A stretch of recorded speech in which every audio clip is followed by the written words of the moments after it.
Pois os meus pensamentos não são os pensamentos de vocês, nem os seus caminhos são os meus caminhos, declara o Senhor. Isaías 55:8. Uma pesquisa mostra que o livro da Bíblia que mais agrada aos cristãos é o de Provérbios. Ocorre que a ética e a moral do conteúdo de Provérbios oferecem um ensino muito importante para as pessoas hoje em dia. Por isso, embora não frequentem nenhuma igreja, muitas pessoas leem a Bíblia para tirar dela sábias lições de vida. Mas a palavra de Deus em que cremos é muito mais do que uma simples regra de ética e moral. Além disso, Provérbios fala claramente que o temor do Senhor é o princípio do conhecimento e da sabedoria. A Bíblia é o único meio que nos permite conhecer o coração de Deus. Uma vez extirpados maus pensamentos, é tempo de realizarmos o transplante mental do pensamento de Deus, que foi revelado por intermédio de sua palavra. Por meio de sua palavra, Deus deseja conceder-nos a graça do reino dos céus. Embora tenhamos de viver neste mundo, Deus deseja nos dar a graça e a bênção de que o homem que pertence ao reino é capaz de desfrutar. Por isso mesmo Jesus não disse: arrependam-se e venham ao reino, mas sim, arrependam-se, pois o reino dos céus está próximo. Mateus 4:7. Não se trata de Jesus ter vindo para nos levar ao céu, mas para nos dar o céu em nosso coração e família.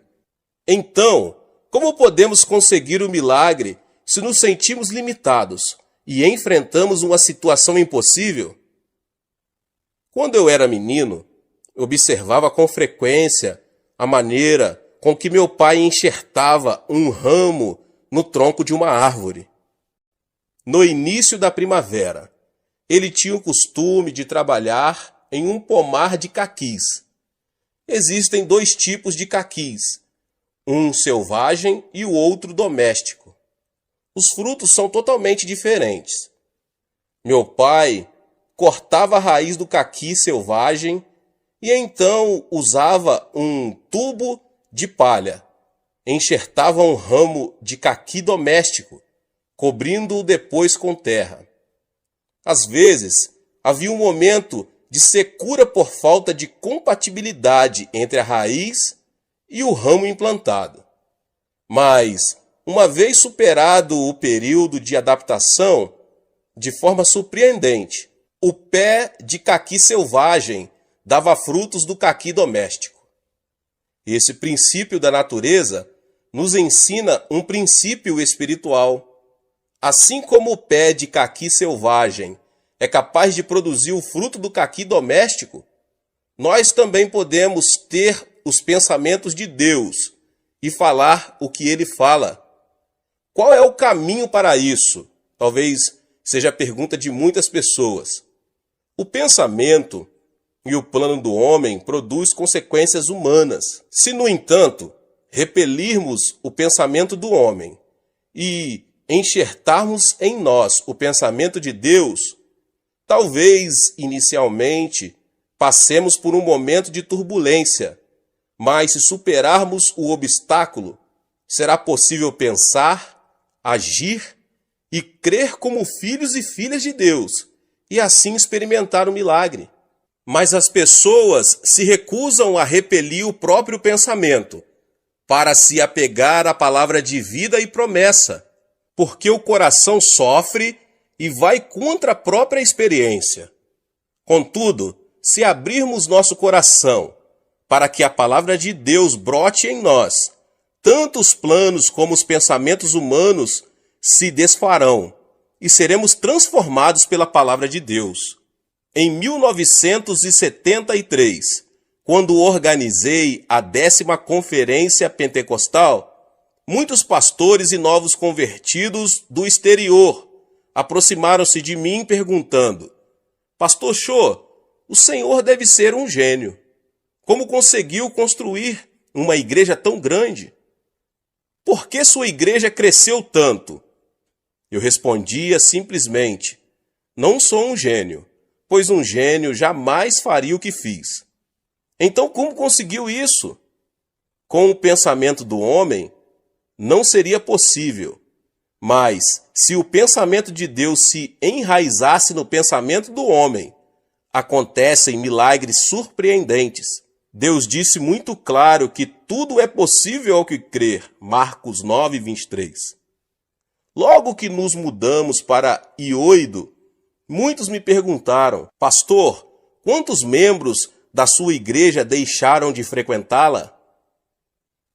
Mas, como eu tinha certeza de ter obedecido a Deus, respondia: as pessoas estão se aproximando, minha igreja está crescendo. E assim as coisas aconteceram. De acordo com Hall, o número de membros aumentou cada vez mais. De acordo com o pensamento do homem, as circunstâncias diziam que o número deveria ter diminuído. Mas a igreja cresceu porque eu havia repelido o pensamento humano e enxertado em mim o pensamento divino. Deus disse claramente: abra sua boca e eu o alimentarei. Salmos 81, 10. Além dessa promessa, a Bíblia contém 32.500 promessas divinas. De Gênesis a Apocalipse, a Bíblia é o pensamento e a palavra de Deus. Deus não nos deu a palavra para que a vejamos como simples espectadores, nem para vivermos como caquis selvagens, em meio ao fracasso, à desilusão, ao pecado, à injustiça, à mesquenharia, à enfermidade e à maldição. Ele nos deu sua palavra para que possamos dar bons frutos em vida, mediante a bênção ilimitada, a glória e a vitória divinas.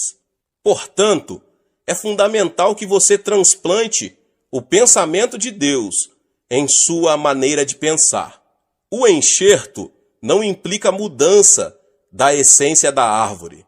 Assim como removemos o galho de uma árvore e o enxertamos em outra, devemos transplantar o pensamento de Deus em nós e viver em sua presença.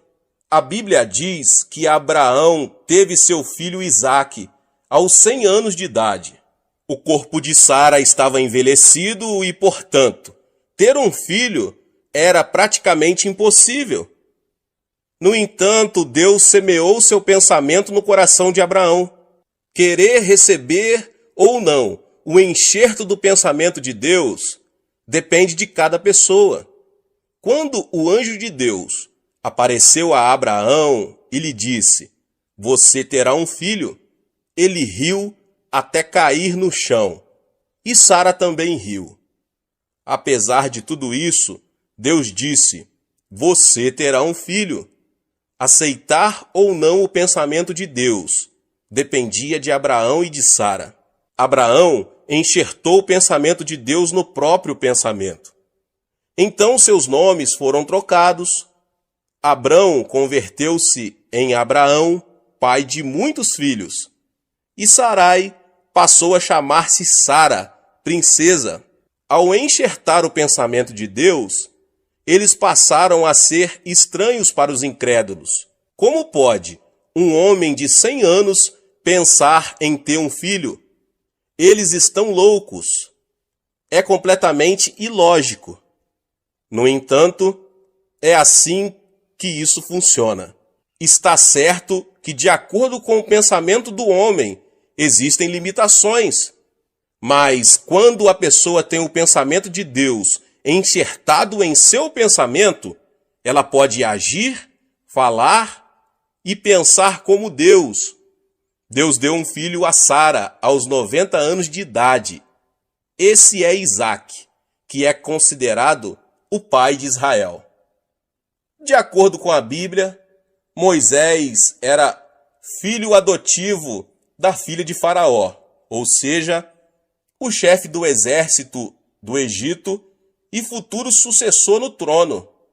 Contudo, tendo crescido fisicamente e intelectualmente, deu-se conta de que era israelita.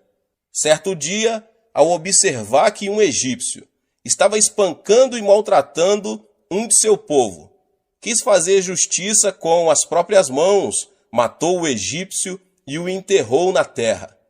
Ele quis salvar o povo de Israel por meio de uma revolução.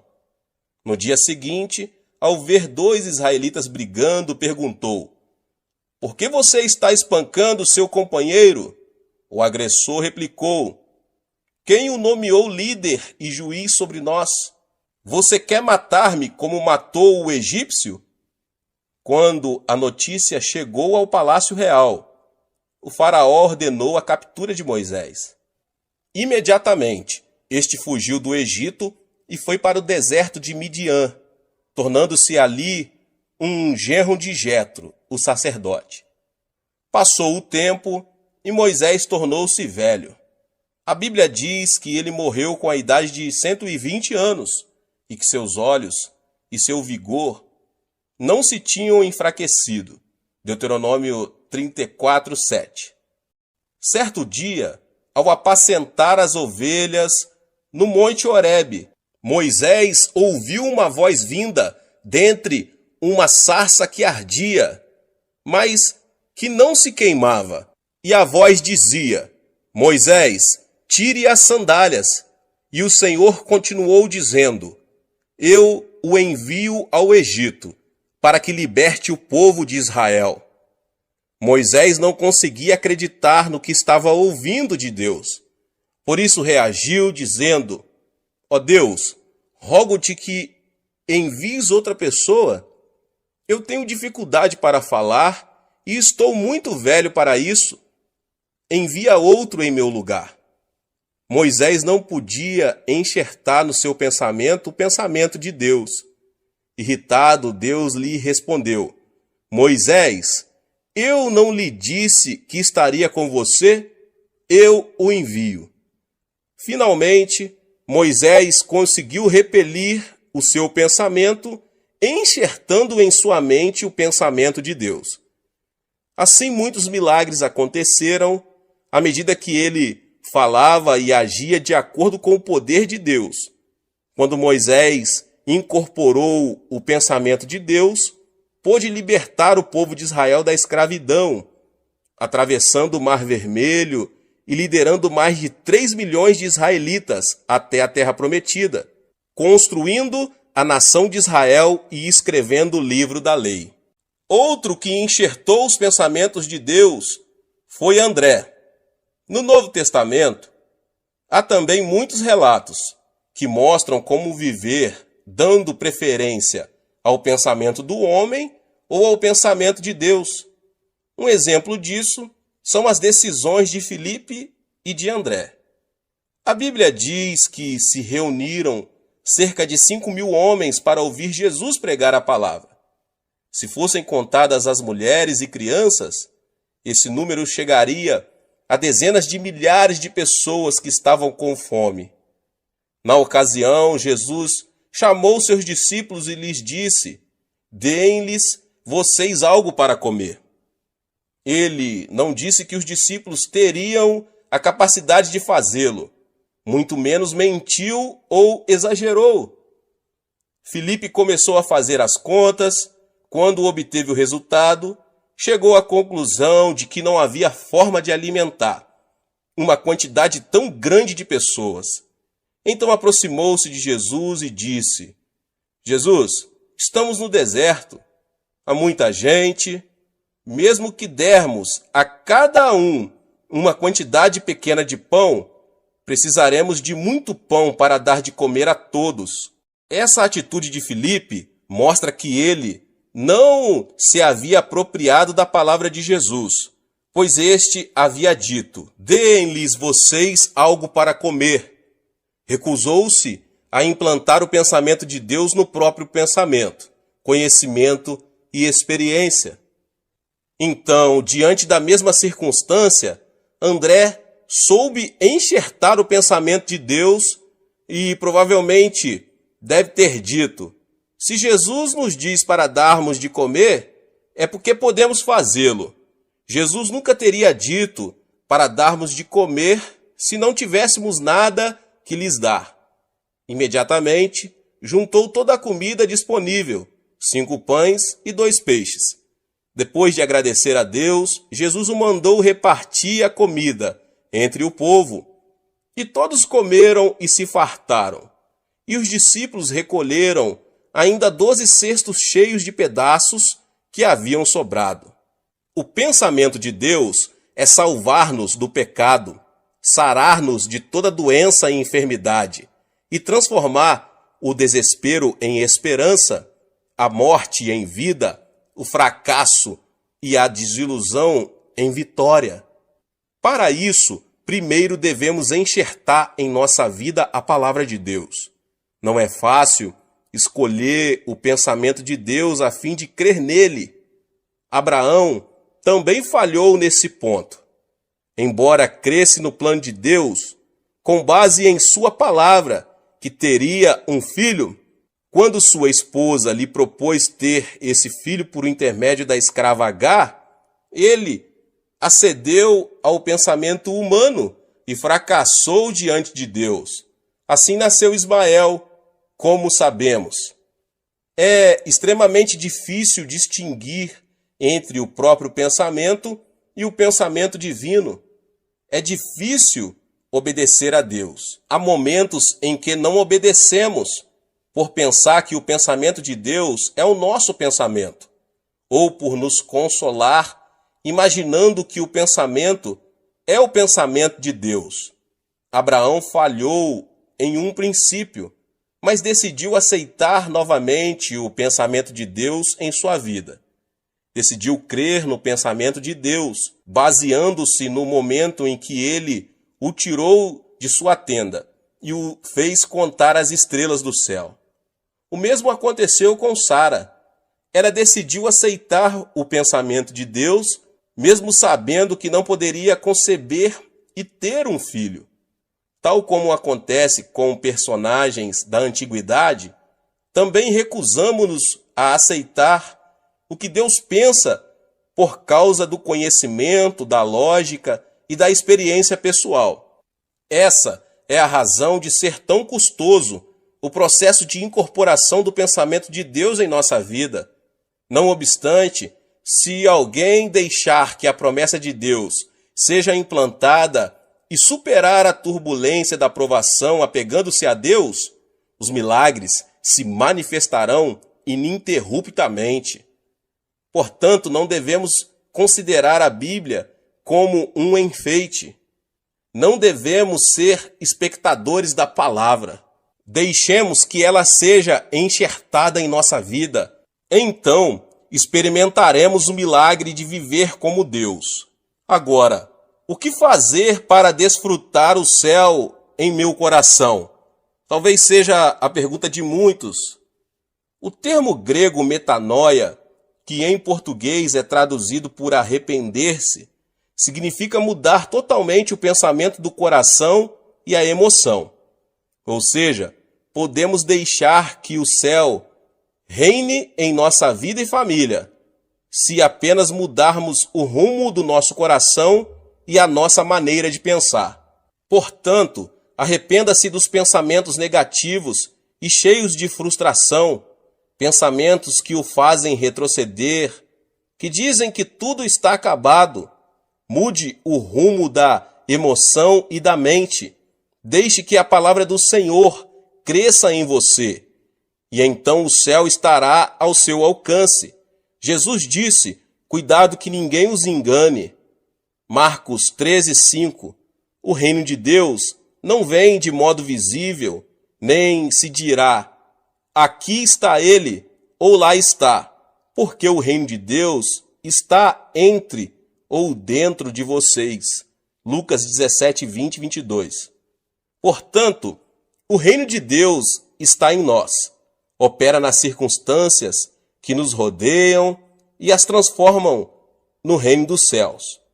Certo homem estava caminhando e, de repente, viu alguns meninos que tiravam água suja para ser purificada. Ao levantar os olhos, viu que mais acima, naquele rio, havia um porco tomando banho. Obviamente, os meninos não sabiam que isso estava acontecendo. Então o homem lhes disse: Meninos, se vocês querem limpar a água, devem primeiro livrar-se do porco que está se banhando lá em cima no rio. Devemos agir da mesma forma nas circunstâncias que estivermos vivendo. No casamento, o amor se desvanece, aparecem os conflitos familiares, os filhos seguem caminhos equivocados, as coisas não saem bem. O sofrimento e a enfermidade fazem que a nossa vida se encha de água suja. Tratamos de retirá-la de um poço, mas quando o fazemos, vemos que o outro poço se encheu de água suja e acabamos caindo na desilusão. Como podemos solucionar esse problema? A Bíblia diz, Provérbios 4:23, acima de tudo, guarde o seu coração, pois dele depende toda a sua vida. Devemos nos arrepender e mudar o rumo de nossa maneira de pensar negativa e destrutiva e incorporar o pensamento de Deus e a palavra de Deus em nosso coração, para que o pensamento divino reine em nossa vida e transborde, transformando todo o ambiente no reino dos céus. Podemos experimentar o milagre se tão somente implantarmos a palavra de Deus em nosso coração. Toda palavra que sai da boca de Deus não volta vazia, mas cumpre o propósito com que foi enviada. Isaías 55 diz isso. Portanto, leia e estude a Bíblia, por mais que o seu intelecto duvide dessa verdade. Apegue-se à palavra de Deus que diz: tudo é possível ao que crer. Marcos 9:23. Se você precisa de cura divina, confesse. Pelas suas feridas fomos curados. Isaías 53:5. E desfrute de saúde física. Se você precisa que Deus o faça prosperar, deixe que seja enxertada em seu coração a palavra que diz: tragam o dízimo todo e vejam se não vou abrir as comportas dos céus e derramar sobre vocês tantas bênçãos que nem terão onde guardá-las. Malaquias 3:10. Acrescente o pensamento de Deus, mediante a palavra dele, que permitirá que em sua vida sejam produzidos muitos frutos de felicidade em nome de Jesus. Deus abençoe a vida de cada um que ouviu essa palavra. Talvez você chegou aqui pela primeira vez e ainda não é inscrito no canal. Se inscreva aqui no canal, ative o sininho das notificações e todos os dias são postados vídeos abençoados aqui no canal para te abençoar. Não esqueça de deixar o seu like e de compartilhar este vídeo, esta palavra, com os seus contatos, com as pessoas que você mais ama. Nos vemos nos próximos vídeos. Deus abençoe. Amém. Olá, meus irmãos e irmãs. Sejam bem-vindos ao canal Vinícius Siqueira. E se você ainda não é inscrito aqui no canal, se inscreva aqui no canal e não esqueça de ativar o sininho das notificações. Todos os dias são postados vídeos abençoados aqui no canal para te abençoar. Vamos a mais uma palavra do Senhor. Que o ímpio abandone o seu caminho e o homem mau os seus pensamentos. Volte-se ele para o Senhor, que terá misericórdia dele. Volte-se para o nosso Deus, pois ele dá de bom grado o seu perdão. Isaías 55:7. Quando uma pessoa sofre um dano cerebral, parte de seu cérebro ou a totalidade dele passa a ficar paralisada, incapacitada. A medicina tem feito avanços enormes, chegando a remover nódulos no cérebro e preservando não somente a vida, como também impedindo a paralisia parcial ou total. Não é minha intenção falar sobre a paralisia provocada pelas enfermidades cerebrais. Desejo referir-me às enfermidades mentais invisíveis aos olhos, como os maus pensamentos e a filosofia de vida negativa, que nos tornam incapacitados pelo fracasso e pela frustração, que nos impedem de desfrutar a vida feliz que Deus nos oferece. Quando os discípulos de Jesus subiram ao templo às 3 horas da tarde, a hora da oração, encontraram ali um aleijado de nascença. Pedro, olhando-o nos olhos, disse: Não tenho prata nem ouro, mas o que tenho, isso lhe dou. Em nome de Jesus Cristo, o Nazareno, ande. Atos 3, 6. Imediatamente, quando Pedro o segurou pela mão e o levantou, e os pés e os tornozelos do homem ficaram firmes, ele deu um salto, pôs-se em pé e começou a andar. Depois entrou com eles no pátio do templo, saltando e louvando a Deus. Pode-se dizer que o coração é que determina o destino do homem. Por essa razão, o sábio diz em Provérbios 4:23, acima de tudo, guarde o seu coração, pois dele depende toda a sua vida. E Jesus, em Mateus 8:13, diz, como você creu, assim lhe acontecerá. O que significa isso? Quer dizer que a mente é a origem do estilo de vida e a vida é o resultado daquilo que pensamos.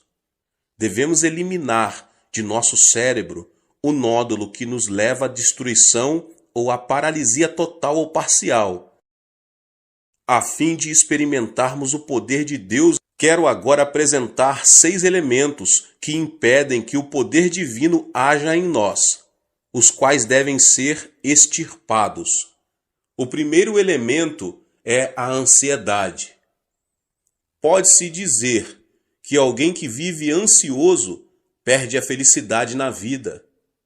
Quando uma pessoa ansiosa chega a casa, os integrantes da família tornam-se intranquilos por causa de suas queixas e murmurações. Assim também, a pessoa ansiosa é incapaz de difundir paz na sociedade. Esse tipo de gente provoca reação de agitação em cadeia. Segundo estudo do médico Dr. Walter Clemente Albertis, especialista em gastroenterite do reconhecido Hospital Mayo, a causa de todo tipo de doença é a ansiedade. Isso significa que a ansiedade destrói a saúde física, além de destruir a felicidade do coração. Qual é a causa da ansiedade? Apresento aqui 2 de suas origens. A primeira origem da ansiedade, as circunstâncias produzem ansiedade. Quando uma pessoa sente-se incapaz de enfrentar uma situação, torna-se ansiosa.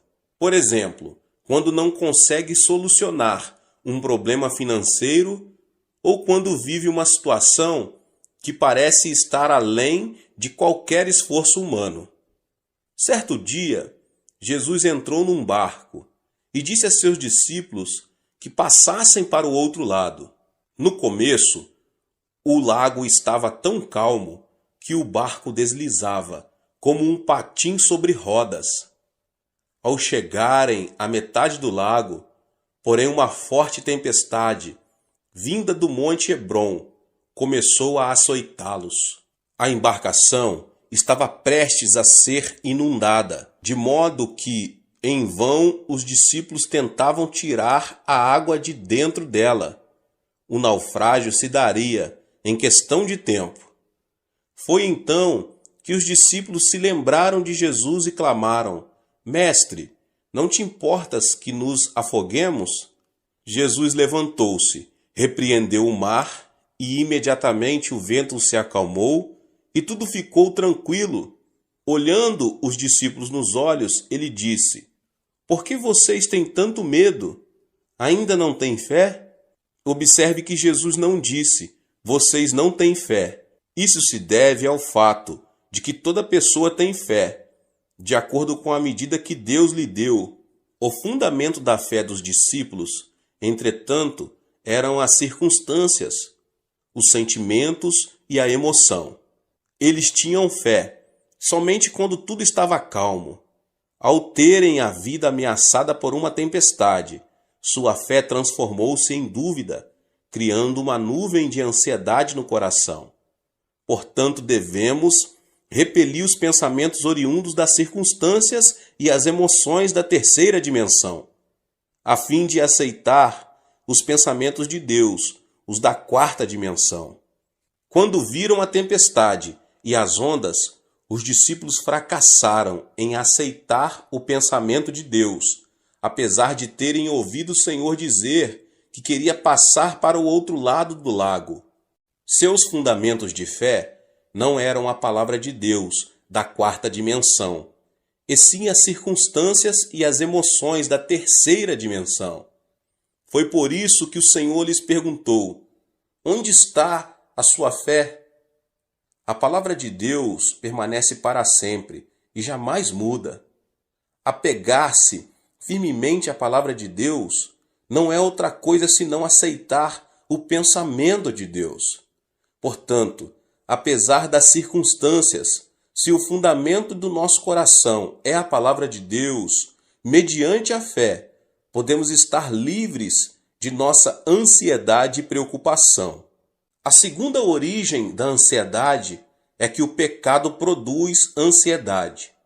Quando peca, a pessoa torna-se ansiosa, porque perde a confiança diante de Deus. O pecado separa o homem de Deus. Quando Adão e Eva pecaram, não puderam permanecer diante dele. Gênesis 3:10 diz: ouvi teus passos no jardim, e fiquei com medo, porque estava nu, por isso me escondi. Qual foi a causa do medo? O pecado, sem dúvida. Ao comer do fruto da árvore proibida, Adão e Eva souberam que estavam nus e tiveram medo. Por isso não puderam apresentar-se diante de Deus. Da mesma forma, o homem que comete pecado não tem paz. As Escrituras dizem: não há paz alguma para os ímpios, Isaías 48:22. Portanto, a consequência do pecado é a ansiedade.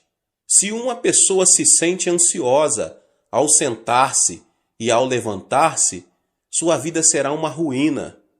Não obstante, se alguém se aproxima do Senhor e confessa todos os seus pecados, estes se tornam brancos como a neve, ainda que tenham sido como o escarlate. Não se trata de mudar as circunstâncias para que possamos desfrutar paz. Jesus disse: nesse mundo vocês terão aflições. Contudo, tenham ânimo, eu venci o mundo. João 16:33. E o apóstolo João declara: porque aquele que está em vocês é maior do que aquele que está no mundo. 1 João 4:4. Portanto, apesar das circunstâncias, deposite sua fé na palavra de Deus. O arrependimento o ajudará a se libertar de toda a ansiedade que tenta destruir sua vida. O segundo elemento é a solidão. A solidão a que me refiro não é a solidão causada pelas circunstâncias. Por exemplo, se você separa um tempo para orar no monte e estar a sós com Deus, isso não é solidão. A solidão é sentir-se só e se caracteriza pelo egocentrismo. É querer receber sem dar. É manter-se indiferente à felicidade dos outros. Quando alguém se torna extremamente egocêntrico e não se interessa pelos outros, transforma-se numa pessoa teimosa e fria. Obviamente, ninguém será receptivo a uma pessoa que demonstre ser assim. Esse comportamento torna as pessoas ainda mais fechadas em sua solidão, levando-as à destruição. Deus não criou o homem como um ser solitário. Em Gênesis 2:18 e 24, o Senhor fala: não é bom que o homem esteja só. Farei para ele alguém que o auxilie e lhe corresponda. Por essa razão, o homem deixará pai e mãe e se unirá à sua mulher, e eles se tornarão uma só carne. O homem nasce de duas pessoas. No idioma chinês, a palavra homem é representada por caracteres formados por dois traços que se apoiam entre si. Ou seja, são duas pessoas que formam uma unidade. Por isso Jesus orou ao Pai, dizendo: Pai nosso que estás nos céus. Não é o plano de Deus que o homem esteja só. Até mesmo na natureza de pregar o Evangelho, Jesus enviou os seus discípulos em duplas. O apóstolo Paulo sempre esteve acompanhado de Barnabé. Depois de uma discussão entre eles, Paulo juntou-se a Silas e Barnabé a João Marcos. Portanto, quem se considera santo e justo e gosta de estar sozinho, não é um santo verdadeiro. Nada mais é do que um egoísta. Temos de desfazer a solidão do nosso coração, que nada mais faz senão destruir a nossa vida. Agora, o terceiro elemento é a indecisão. A fé sem obras é morta. Quando alguém duvida e vacila entre uma e outra coisa, denota ser uma pessoa indecisa. E uma pessoa indecisa caracteriza-se pela falta de responsabilidade e receio, o fracasso e o erro. Muitas vezes, no dia a dia, o pastor precisa trabalhar como um agente imobiliário. Acontece que as pessoas se aproximam e pedem: Pastor, o senhor poderia me apresentar a fulano? Ou então, quero que o senhor me apresente a Beltrano. Para minha surpresa, nesse aspecto, tive êxito apenas em uma ocasião. Se uma pessoa não se decide quando tem ainda a possibilidade de escolher seu futuro cônjuge, nunca poderá deixar de ser um solteirão ou uma solteirona. No mundo, não existe homem perfeito ou mulher perfeita. É preciso primeiro casar para depois adaptar-se ao cônjuge.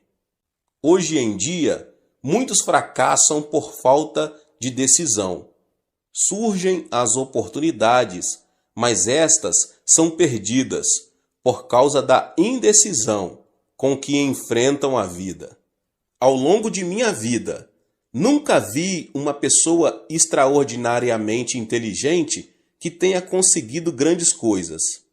Os chamados inteligentes pensam demais e dizem: é preciso descartar esta possibilidade. Isto não funcionará. Ainda não chegou a hora de pôr isto ou aquilo em ação. O tempo passa e, no final das contas, eles não fazem nada. Portanto, podemos vencer se, com convicção, seguirmos em frente. Alguns membros da minha igreja já vieram a mim e perguntaram: Pastor, o senhor acredita que será bom para mim emigrar para outro país? O que o senhor acha de eu começar um novo negócio?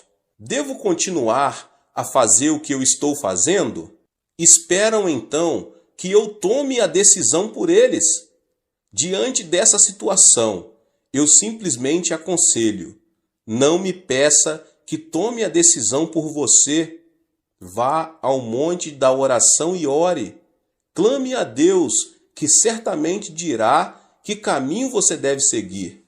Diante da dúvida ou incerteza, devemos nos apegar a Deus e pedir-lhe de todo o coração que nos oriente. Então, Deus nos ajudará a tomar a decisão correta. Em Tiago 1, do 6 ao 8, diz: Peça, porém, com fé, sem duvidar, pois aquele que duvida é semelhante à onda do mar, levada e agitada pelo vento.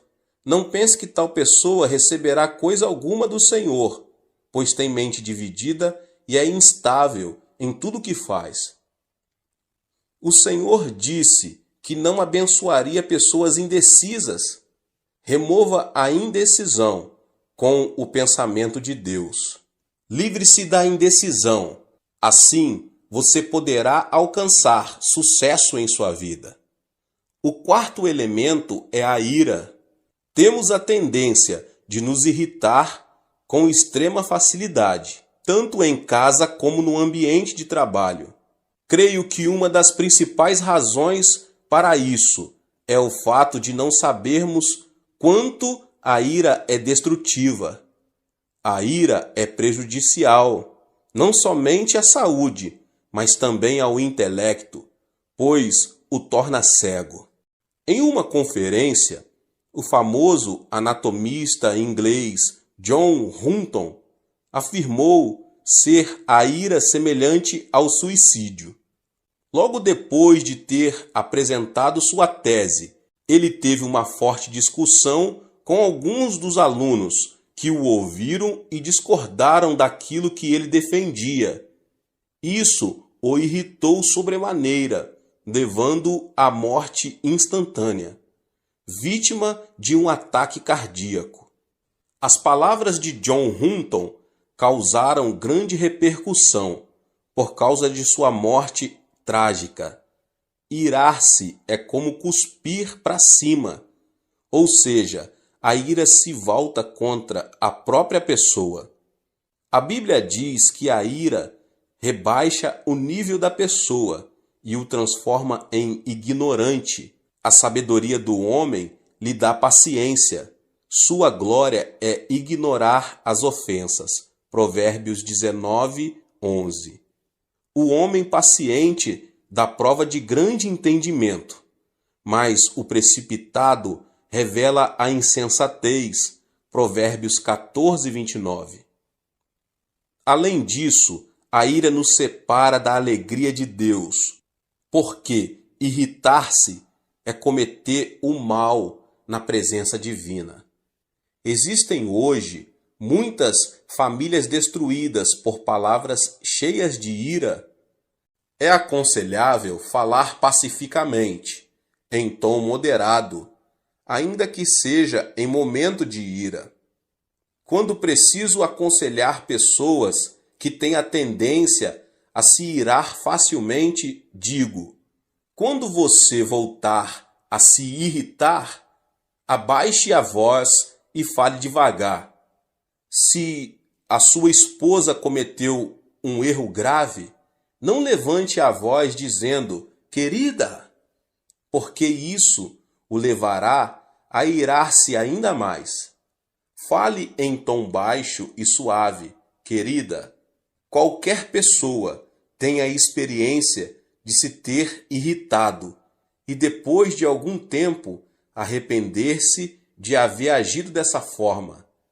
A ira destrói tudo. A ira não traz benefício nenhum à sua vida. Precisamos aprender a preservar e desfazer a ira que nos leva à destruição, e então nos será concedida uma nova manhã. O quinto elemento é a frustração. A pessoa que fracassa e tem pensamentos negativos, que fala de forma negativa e age de maneira negativa, é definitivamente alguém cheio de frustração. Uma pessoa frustrada não vive criativamente, não passa de um pessimista e tem uma autoimagem de desalento e fracasso.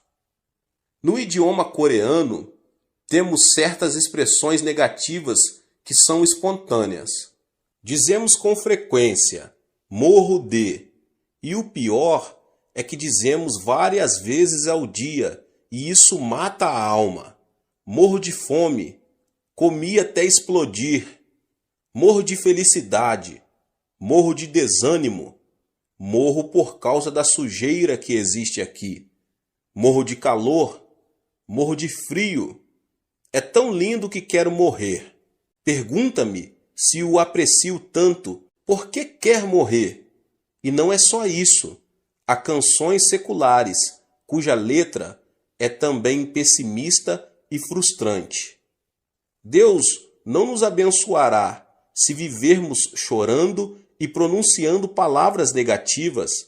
A Bíblia diz: e caiu na armadilha das palavras que você mesmo disse, está prisioneiro do que falou. Provérbios 6, 2. Isso sugere a importância das palavras em nossa vida. Portanto, se falarmos palavras negativas, vamos viver sob a sombra da frustração. Tenho recebido muitas cartas que chegam do interior do país. No entanto, se o conteúdo da carta é negativo e frustrante, deixo de responder a ela. Ao contrário, se a pessoa que a escreveu, embora diante de frustração e de um panorama desalentador, denota a esperança, oro por ela e faço tudo o que posso para ajudá-la. Sabe qual é a diferença entre uma pessoa de sucesso e uma pessoa fracassada? As bem-sucedidas não se mostram frustradas diante de um eventual fracasso e logo se colocam em pé novamente. Ao contrário, as pessoas fracassadas denotam frustração, desanimam e cruzam os braços. Aqui está a diferença. A chave do êxito da vida está em ter coragem e não desanimar nunca. Aos 70 anos, com uma dívida de milhares de dólares, o coronel Sanders foi à falência. Ficou tão abalado que foi internado num hospital. Mesmo assim, não conseguia conciliar o sono. Certo dia, bem de madrugada, ouviu um hino que dizia: não esmoreças, Deus te protege. Descansa sob suas asas, Deus te protege. Como um sonâmbulo, dirigiu-se ao lugar de onde vinha o cântico. O hino vinha de uma pequena igreja. Ao entrar, encontrou uma senhora idosa que cantava o hino, curvada diante do altar. A voz daquela senhora parecia a voz de um anjo. No mesmo instante, ele se arrependeu e entregou sua vida ao Senhor. Repentinamente, sentiu uma grande paz. A paz que só desfrutam as pessoas que caminham com o Senhor. Antes de entrar em falência, Sanders era o dono de uma empresa. Decidiu esquecer seu passado e começar tudo de novo como cartonador. Não foi nada fácil. Entretanto, ele superou a adversidade, confiou no Senhor e, sob a orientação do Espírito Santo, começou a vender frango frito. Hoje, ele é um milionário conhecido em todo o mundo. Esta é a história de Sanders Chicken, mais conhecido como KFC. Assim também, devemos nos livrar da frustração que nos leva ao fracasso. E o sexto e último elemento é o autoabandono. Atualmente, as histórias de criminosos se têm transformado em filmes. A história de Shi Kang-hun, que conseguiu fugir da cadeia com um grupo de colegas, está numa tela gigante, sob o título Holiday. Esse tipo de material cinematográfico tem o mérito de nos ajudar a ver a sociedade de outro ponto de vista. Mas a filosofia de vida, o que tiver de ser será, dos protagonistas não é nada edificante. Faz alguns anos que Yu Yong assassinou 26 pessoas no espaço de 10 meses, o que causou um grande horror à sociedade coreana. Ele perdeu o pai num acidente de trânsito, quando ainda era menino, e a pobreza fez que esse homem visse a vida de forma tenebrosa. Depois de várias prisões, e quando sua esposa não suportou mais a situação e decidiu divorciar-se, ele abandonou tudo e transformou-se num assassino. Essa é uma história trágica da consciência do autoabandono. Conheço uma família em que o esposo é formado pela Faculdade de Medicina da Universidade de Tóquio e agora é professor de uma faculdade na Califórnia. Sua esposa é também profissional. Não obstante, uma pequena diferença de opiniões os separou emocionalmente. Ao final, acabaram sendo vencidos. O esposo começou a delirar e pensava que a esposa o queria assassinar. Por isso, dormia com uma faca à sua cabeceira. Você pode imaginar uma mulher dormindo tranquila ao lado de um homem que tem uma faca à sua cabeceira? Por isso, a mulher ficou louca. Graças a Deus, a mensagem foi transmitida por meu intermédio e eles aceitaram Jesus como seu Senhor, saíram do autoabandono e finalmente recuperaram a estabilidade familiar. Devemos nos livrar do veneno do autoabandono que destrói a nossa vida. Gênesis 2,15 narra: o Senhor Deus colocou o homem no jardim do Éden para cuidar dele e cultivá-lo. O jardim do Éden não é outra coisa senão o nosso coração. Na antiguidade, a fonte de vida encontrava-se no Éden, mas na atualidade, a fonte de vida se encontra no coração. O Deus que disse ao homem para cuidar do Éden, hoje nos manda cuidar do nosso coração. É necessário que os nossos pensamentos se fundamentem na palavra de Deus, para que o nosso coração seja preservado. Ou seja, o sucesso e o fracasso não dependem do destino. Podemos ser felizes se, mediante o pensamento de Deus, conseguirmos extirpar os 6 tumores do coração, a saber, a ansiedade, a solidão, a indecisão, a ira, a frustração e o autoabandono. Que você possa ter força no Senhor, na palavra de Deus, na oração, conseguir retirar da sua vida, em nome de Jesus Cristo, tudo que atrapalha o poder de Deus, o poder divino de atuar na sua vida. Deus abençoe a vida de cada um dos irmãos que ouviram essa palavra do pastor David Puyong Cho. Se você ainda não é inscrito aqui no canal, se inscreva no canal, ative o sininho das notificações para você não perder nenhum vídeo que são postados aqui todos os dias. Deixe também o seu like e não esqueça de compartilhar essa palavra com as pessoas que você mais ama. Nos vemos nos próximos vídeos. Amém. Olá, meus irmãos e irmãs.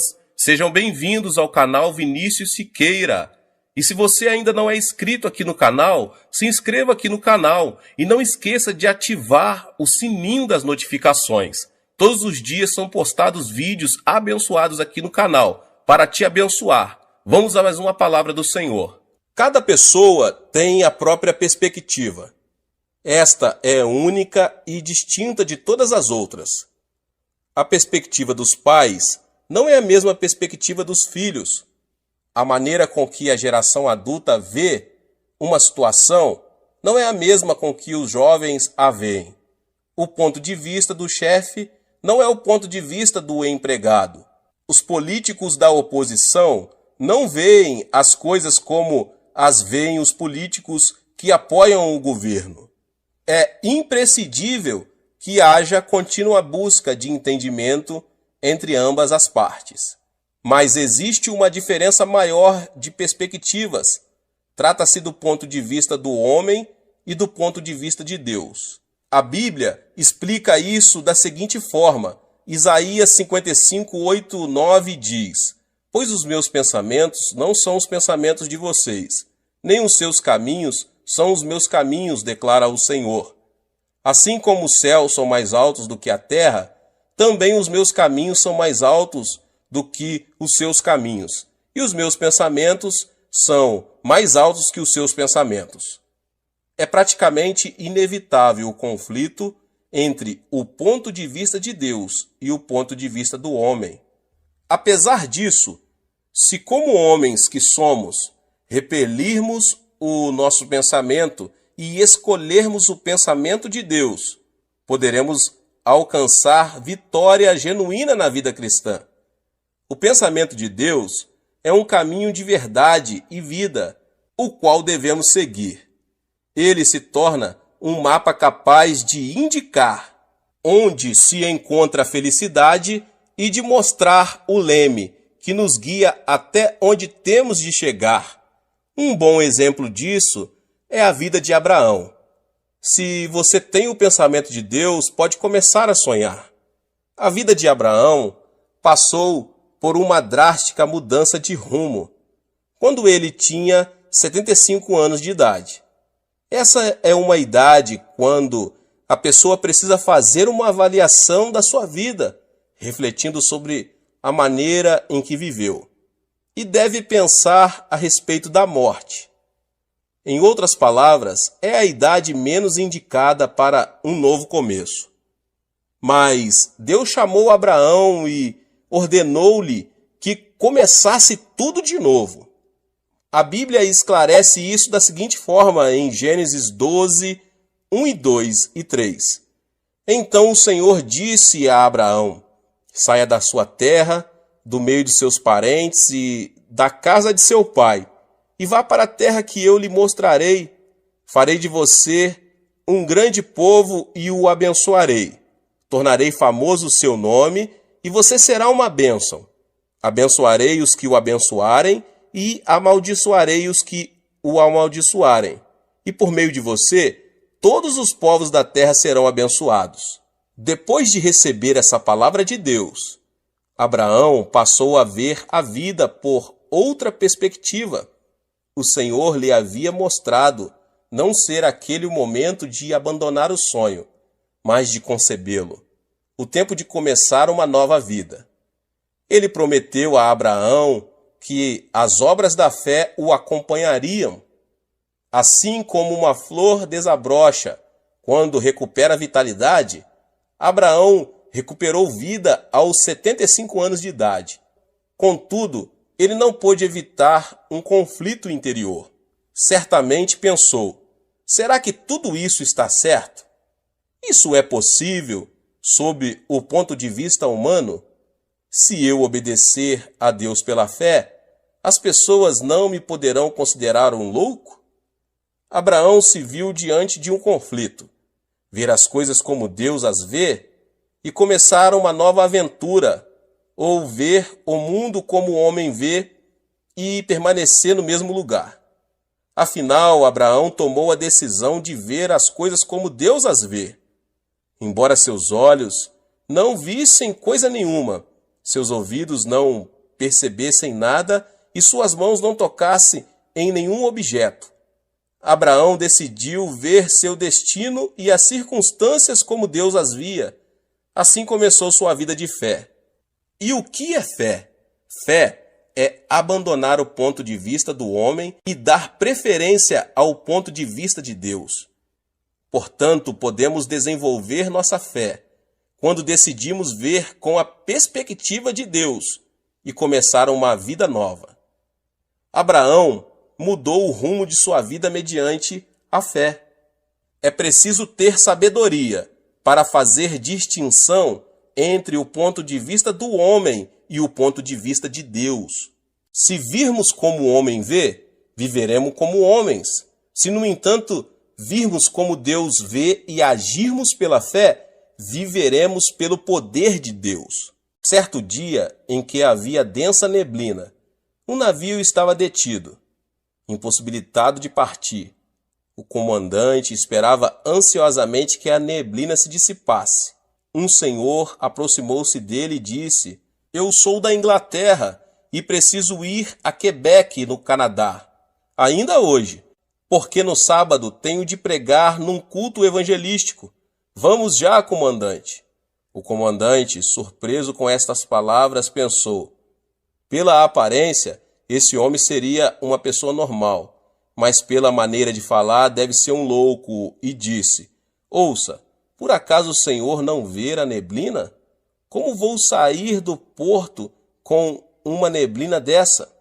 O homem respondeu: Certamente que eu vejo a neblina, mas vejo também a mão de Deus retirando a neblina. Por acaso o Senhor não vê a mão de Deus? Quando o comandante pensou estar diante de um louco, o homem o tomou pela mão, levou-o à força ao seu camarote e disse: Sirvo ao Senhor durante 57 anos e o tenho visto todos os dias em oração. Deus nunca falhou. Vou orar e o Senhor verá a neblina se desvanecer. Vamos orar juntos. O comandante entrou no camarote, mas fez declarações que demonstravam falta de fé. Não diga tolices. Por acaso não vê a neblina? Onde está Deus? As palavras do comandante vinham do senso comum. De repente, George Miller dobrou os joelhos e orou: Deus, Criador dos céus e da terra, eu vim da Inglaterra e preciso ir a Quebec para pregar a tua palavra. Portanto, faze que o navio parta agora mesmo. Assim que terminou a oração, disse ao comandante: ligue o motor do navio. O senhor acredita que a oração fará melhorar as condições do tempo? Não diga tolices. George Miller respondeu: abra a janela. E o milagre aconteceu. Naquele curto espaço de tempo, a neblina havia desaparecido e o sol estava brilhando. O comandante não conseguia acreditar. Ele havia visto a neblina, mas George Miller havia visto Deus. Se você tem o pensamento de Deus, pode obedecer sem reservas. Assim que ouviram a palavra de Deus, Abraão e sua esposa partiram em direção a Canaã com tudo o que tinham, junto com seu sobrinho Ló e seus servos. Tratava-se de uma migração com toda a família. Ao chegar a Canaã, tiveram de enfrentar uma situação difícil. A terra estava passando por um período de estiagem e não havia água nem comida. A família clamava por comida e seus animais desfaleciam por falta de alimentação apropriada. Diante das circunstâncias adversas, Abraão decidiu ver as coisas pela perspectiva humana. Buscando a sobrevivência, foi para o Egito, a terra do pecado, junto com seu sobrinho Ló. Ali, com o propósito de preservar sua vida, fez que a esposa dissesse que era sua irmã. Não é assim que o homem vê as coisas? Reconhecendo as adversidades, Abraão abandonou a perspectiva de Deus e preferiu a perspectiva do homem. Mas Deus observava as circunstâncias por outro ponto de vista.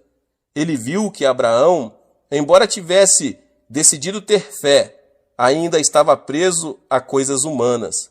Foi por isso que Abraão não lhe obedecera sem reservas. Deus lhe havia dito que saísse de sua terra e do meio de seus parentes. Mas Abraão partira com todos os seus bens e seu sobrinho Ló. Esse foi o motivo pelo qual Deus permitiu a estiagem. Do ponto de vista de Deus, Abraão não desenvolvera uma fé completa. Ele havia deixado a terra, mas somente no aspecto físico. Em outras palavras, ele não obedecera plenamente a Deus. Por isso, para que se arrependesse, Deus permitiu a estiagem. Ao enfrentar uma aflição, todos são levados a fazer uma análise introspectiva. Se Abraão tivesse arrependido de seus pecados e buscado a Deus, o Senhor lhe teria aberto um novo caminho. Mas Abraão não observou as circunstâncias sob a perspectiva divina. Por isso dirigiu-se ao Egito. Se alguém escolhe ver as coisas com os olhos humanos, deve se responsabilizar pelas consequências em sua vida. Ao contrário, se alguém decide ver as coisas com os olhos de Deus, é este quem o protege e responde por sua vida. Como consequência, Abraão enfrentou situações muito críticas. O rei do Egito tomou Sara, pensando ser a irmã mais nova do estrangeiro. Abraão preservou sua vida porque entregou sua esposa como mulher a outro homem. Definitivamente, o conflito e a vergonha se apoderaram dele. No entanto, o processo o levou a um genuíno arrependimento. Foi então que Deus lhe deu uma nova oportunidade. Se você tem o pensamento de Deus, você pode confiar na promessa. Depois do quebrantamento, Abraão voltou à terra de Canaã junto com seu sobrinho Ló. Em Canaã, ele teve uma vida próspera porque administrou bem o que ganhou no Egito. Mas os servos de Abraão e Ló discutiam com frequência porque não havia água suficiente para todos.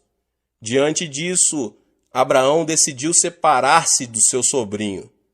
Ao ouvir a confissão de Abraão, percebemos imediatamente quando ele tinha sido quebrantado. Não haja desavença entre mim e você, ou entre os seus pastores e os meus, afinal somos irmãos. Aí está a terra inteira diante de você. Vamos separar-nos. Se você for para a esquerda, irei para a direita. Se for para a direita, irei para a esquerda. Gênesis 13, 8, 9. Abraão cedeu a Ló praticamente tudo. Essa declaração manifesta a convicção de Abraão, que decidiu não olhar a circunstância sob o ponto de vista humano, mas apegar-se ao pensamento de Deus. Por outro lado, Ló viu as coisas sob a perspectiva humana, levantou os olhos e observou que todo o vale do Jordão até Zoar era terra bem irrigada. Mas, na realidade, Sodoma e Gomorra eram terras onde proliferavam o pecado.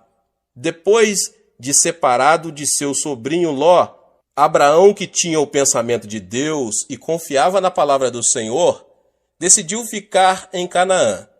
Deus o chamou e disse: "De onde você está, olhe para o norte, para o sul, para o leste e para o oeste. Toda a terra que você está vendo darei a você e a sua descendência para sempre." Gênesis 13, 14 e 15. Falando francamente, a terra de Canaã não se via tão fértil quanto as campinas do Jordão.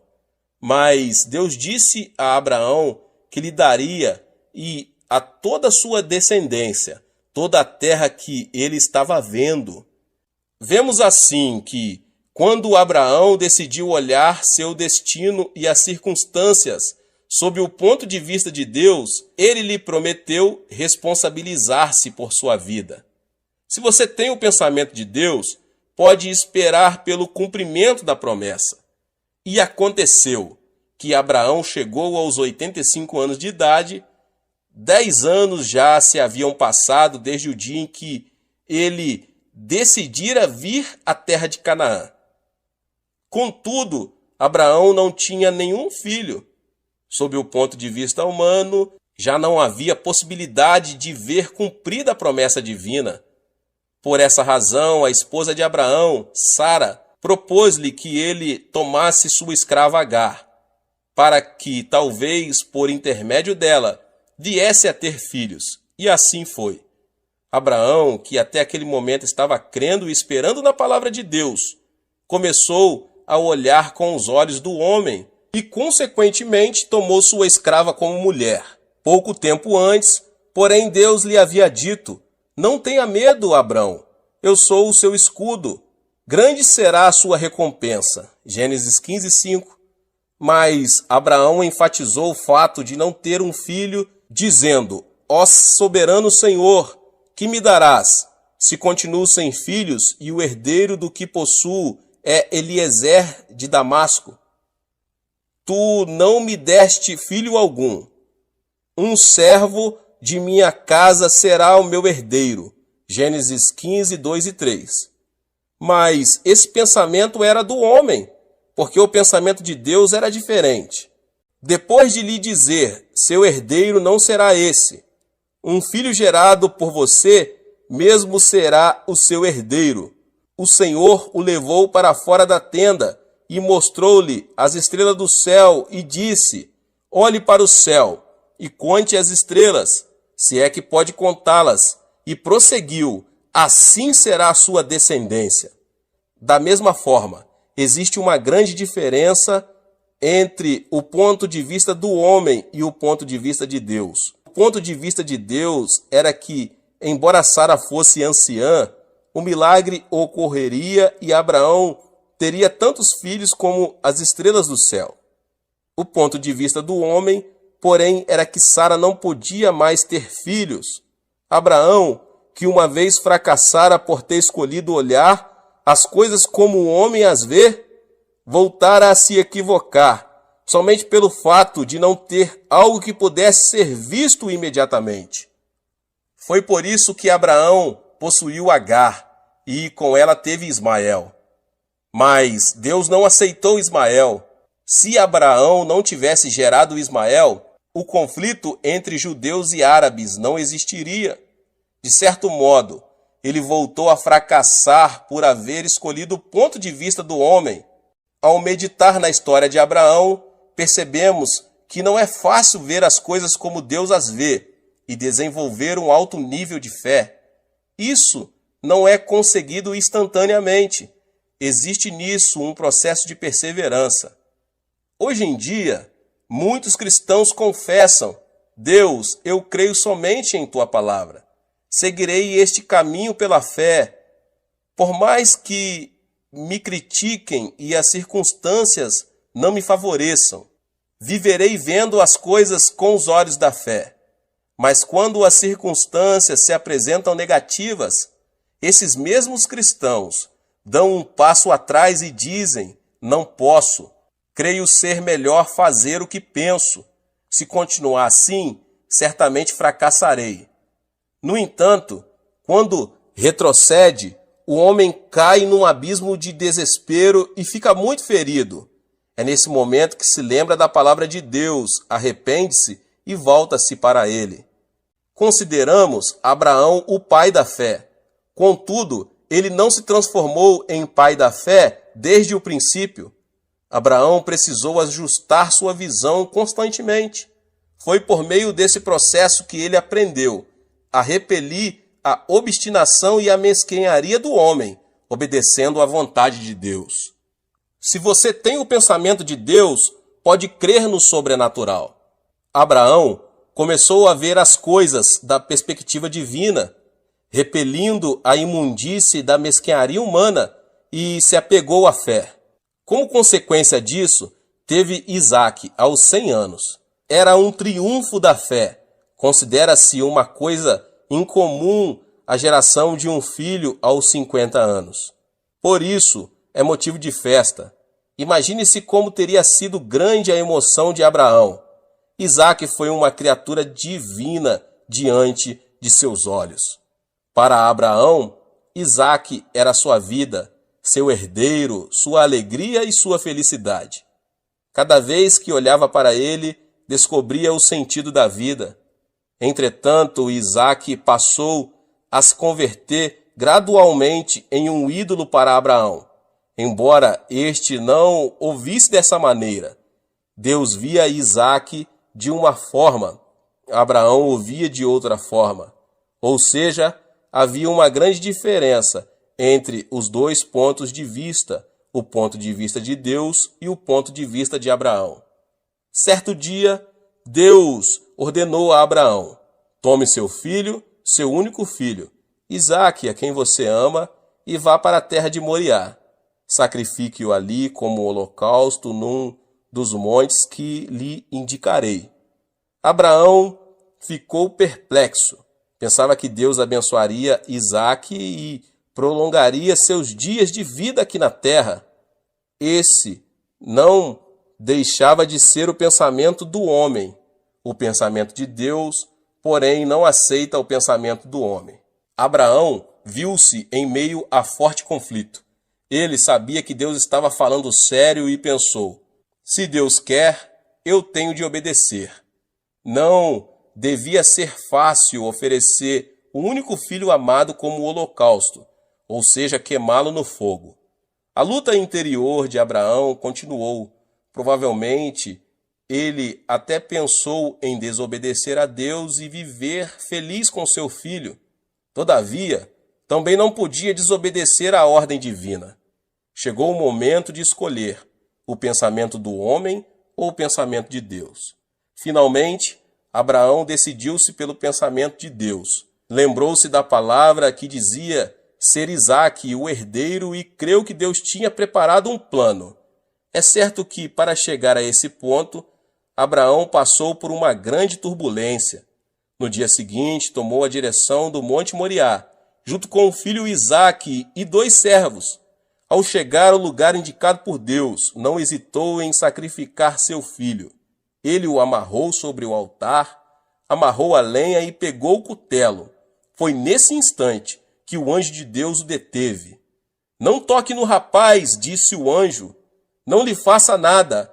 Agora sei que você teme a Deus, porque não me negou seu filho, o seu único filho. Juro por mim mesmo, declara o Senhor, que por ter feito o que fez, não me negando seu filho, o seu único filho, esteja certo de que o abençoarei e farei seus descendentes tão numerosos como as estrelas do céu e como a areia das praias do mar.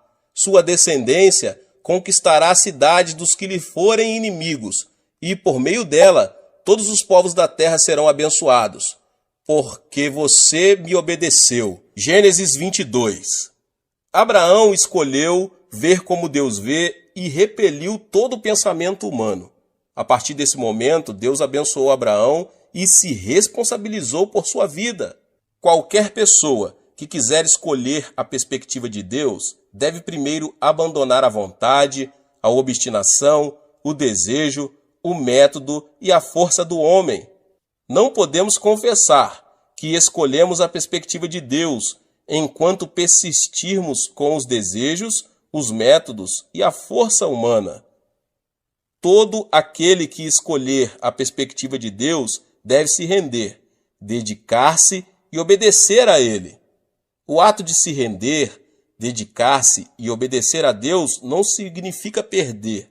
Muitos pensam que a dedicação a Deus significa perder, mas isso não é certo.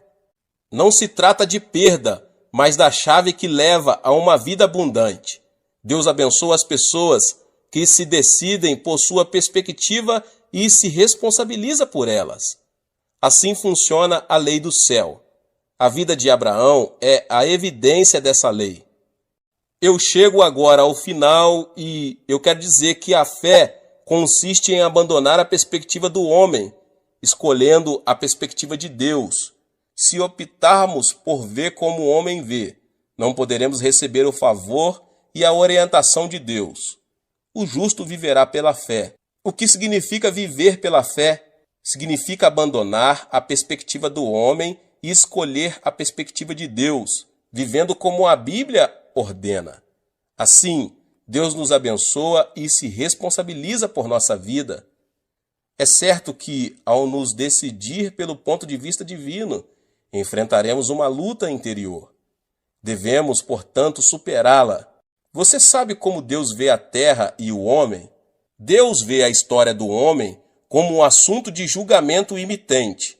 A história do homem está chegando ao seu final.